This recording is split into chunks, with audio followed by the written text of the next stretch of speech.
ಬೆಳಗ್ಗೆ 9 ಗಂಟೆ ಪ್ರಾರಂಭ ಆದಂಥ ಸಂದರ್ಭದಲ್ಲಿ ನಮ್ಮೆಲ್ಲ ಶಾಸಕರು ಹುರುಪಿನಿಂದ ಖುಷಿಯಿಂದ ಬಂದು ಮತದಾನಕ್ಕೆ ಭಾಗವಹಿಸ್ತಾ ಇದ್ದಾರೆ.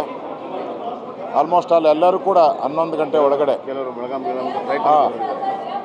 ಬೆಳಗಾಂ ಮದುವೆ ಇರೋದ್ರಿಂದ ಕೆಲವರು ಇಬ್ಬರು ಮಾತ್ರ ಸ್ವಲ್ಪ ಲೇಟ್ ಬರ್ಬೋದು, 11-12 ಗಂಟೆ ಒಳಗಡೆ. ಉಳಿದವರೆಲ್ಲರೂ ಕೂಡ ಬಂದು ನಮ್ಮ ವೋಟನ್ನು ಚಲಾಯಿಸಿದ್ದಾರೆ.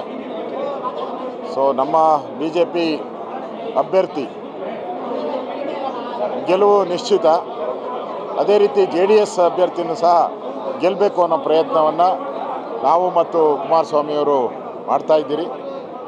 ಒಟ್ಟಾರೆ ನಮ್ಮ ರಾಜ್ಯಸಭಾ ಚುನಾವಣೆಯಲ್ಲಿ ನಾವು ಗೆಲುವಾಗಬೇಕು ಅನ್ನೋ ಪ್ರಯತ್ನವನ್ನು ಮಾಡ್ತಾಯಿದ್ದೀವಿ. ಬೆಳಗ್ಗೆ 9 ಗಂಟೆ ಪ್ರಾರಂಭ ಆದಂಥ ಸಂದರ್ಭದಲ್ಲಿ ನಮ್ಮೆಲ್ಲ ಶಾಸಕರು ಹುರುಪಿನಿಂದ ಖುಷಿಯಿಂದ ಬಂದು ಮತದಾನಕ್ಕೆ ಭಾಗವಹಿಸ್ತಾ ಇದ್ದಾರೆ. ಆಲ್ಮೋಸ್ಟ್ ಎಲ್ಲರೂ ಕೂಡ 11 ಗಂಟೆ ಒಳಗಡೆ, ಕೆಲವರು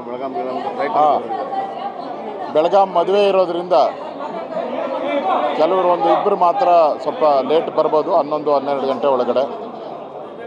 ಉಳಿದವರೆಲ್ಲರೂ ಕೂಡ ಬಂದು ನಮ್ಮ ವೋಟನ್ನು ಚಲಾಯಿಸಿದ್ದಾರೆ. ಸೊ ನಮ್ಮ BJP ಅಭ್ಯರ್ಥಿ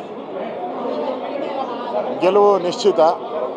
ಅದೇ ರೀತಿ JDS ಅಭ್ಯರ್ಥಿನೂ ಸಹ ಗೆಲ್ಲಬೇಕು ಅನ್ನೋ ಪ್ರಯತ್ನವನ್ನು ನಾವು ಮತ್ತು ಕುಮಾರಸ್ವಾಮಿಯವರು ಮಾಡ್ತಾಯಿದ್ದೀರಿ. ಒಟ್ಟಾರೆ ನಮ್ಮ ರಾಜ್ಯಸಭಾ ಚುನಾವಣೆಯಲ್ಲಿ ನಾವು ಗೆಲುವಾಗಬೇಕು ಅನ್ನೋ ಪ್ರಯತ್ನವನ್ನು ಮಾಡ್ತಾಯಿದ್ದೀವಿ.